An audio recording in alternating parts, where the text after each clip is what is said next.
It was the wedding that captured the hearts of 750 million people, a true fairy tale of the century. Yet behind the glittering royal glamour lay a painful secret that nearly stopped the ceremony. What seemed like a dream was, in fact, a silent storm, haunting Princess Diana and entangling King Charles in a web of duty and heartbreak. The emotional struggles they endured during this time reveal the deeply human side of their royal story. Now, decades later, King Charles has finally spoken, confirming what the world has long suspected. Join us as we uncover the truth behind the crown and a confession that changes everything. Before we dive in, make sure to subscribe and hit the bell icon.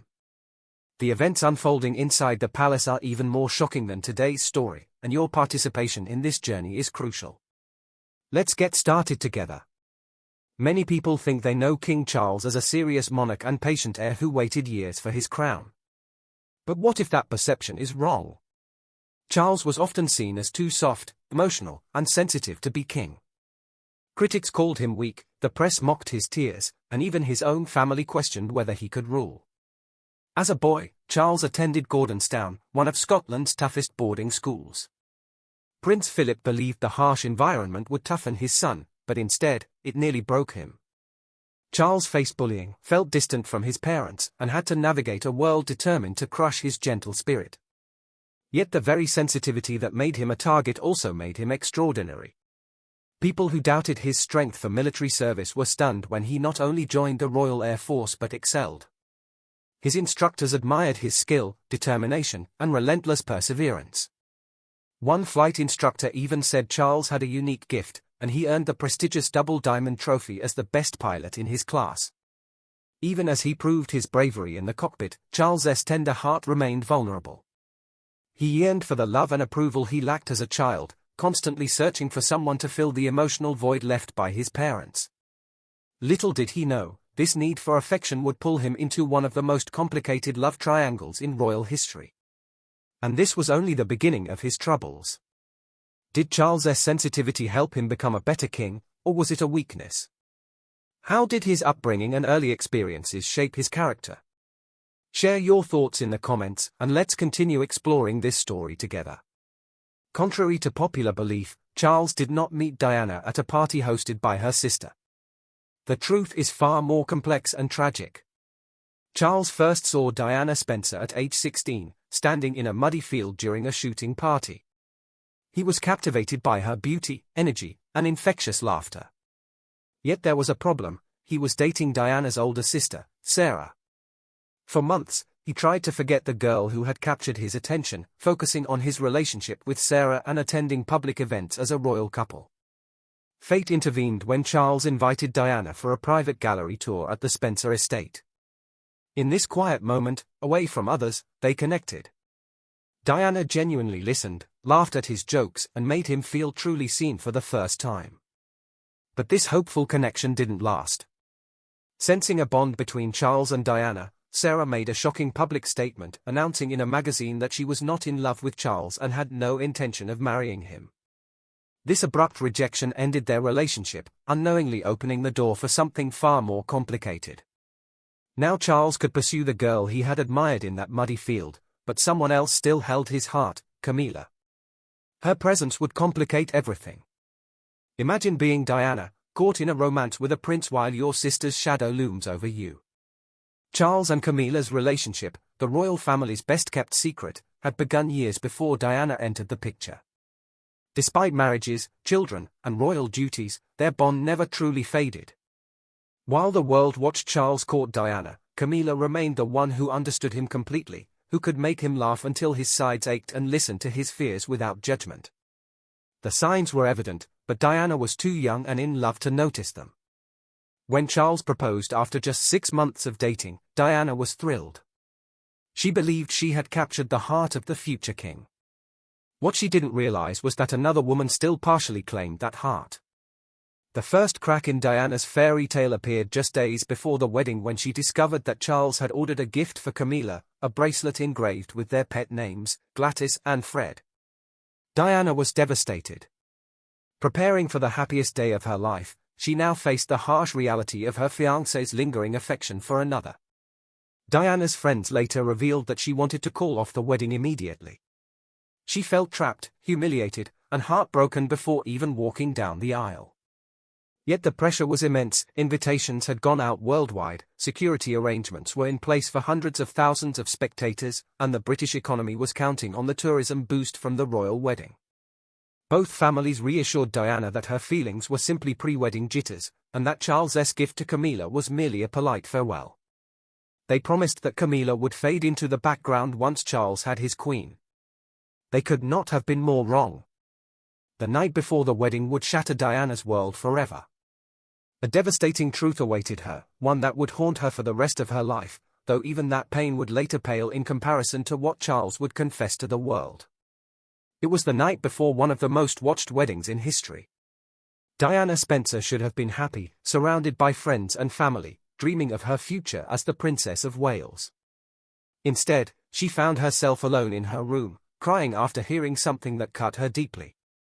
Close friends later revealed that Charles visited her that evening.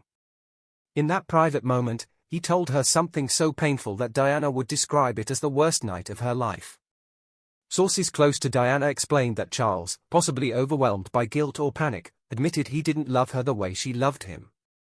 The situation grew even worse. Reports suggest he cried that night, not from joy, but from sadness over leaving Camilla behind. Friends later said he wept for a woman he loved but could not marry. Imagine being Diana, just 20 years old, on the brink of marrying in front of the world, and discovering that her prince loved someone else. The timing was cruel, too late to cancel the wedding without scandal, too early for her to fully process such a betrayal. Diana's response was heartbreaking in its simplicity. She asked Charles why he was proceeding with the marriage if he didn't love her.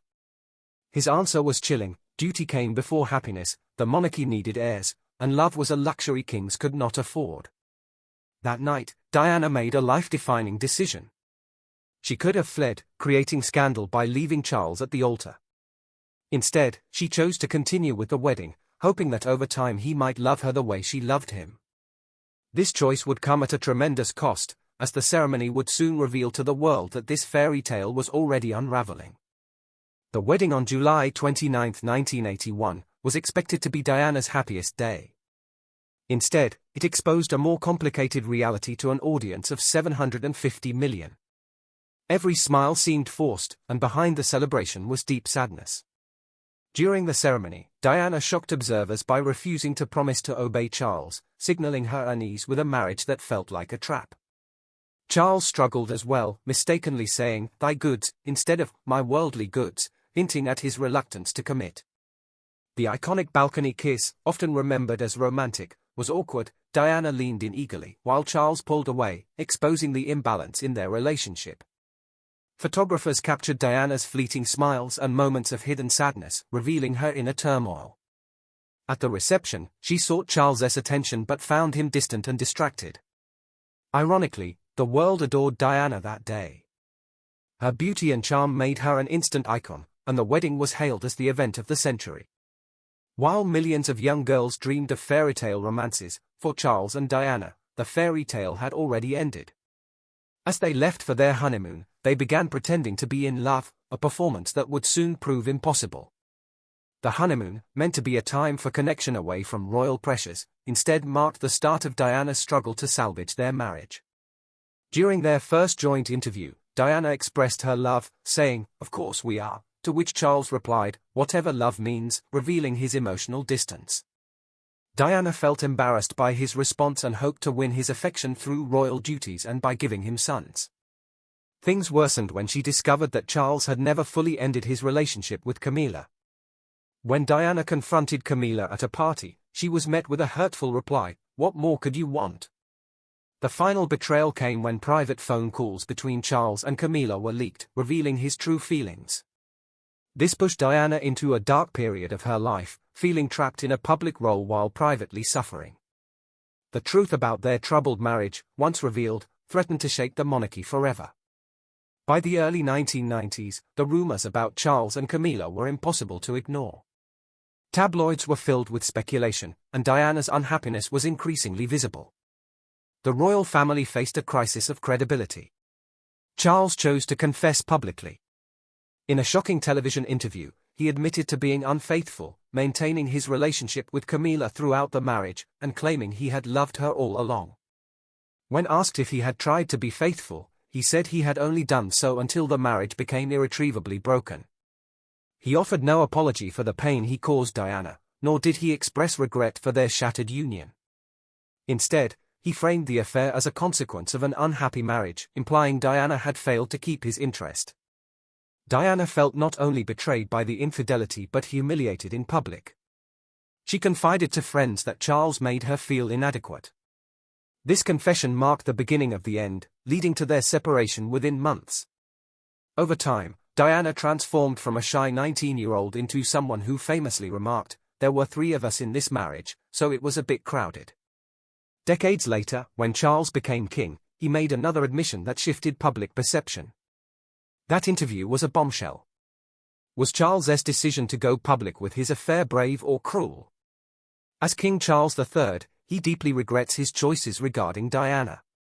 Friends say he wishes he had acted differently and realizes he prioritized his own desires over her well-being. After marrying Camilla, he became a devoted partner, but he knows that happiness came at a high cost. Charles often wonders what Diana's life might have been if he had been true to his feelings from the start. He married her because she fulfilled royal expectations, not because she was his true love. This raises questions about whether his actions were driven by duty or poor judgment. Ultimately, all parties suffered, Charles from obligation, Diana from heartbreak, and Camilla from years of waiting. The public admired Diana's grace and strength, and her story serves as a powerful reminder of the cost of duty and the consequences of broken dreams. Is Charles truly sorry, or is it too late? Share your thoughts, and don't forget to like, share, and subscribe for updates on the monarchy's future.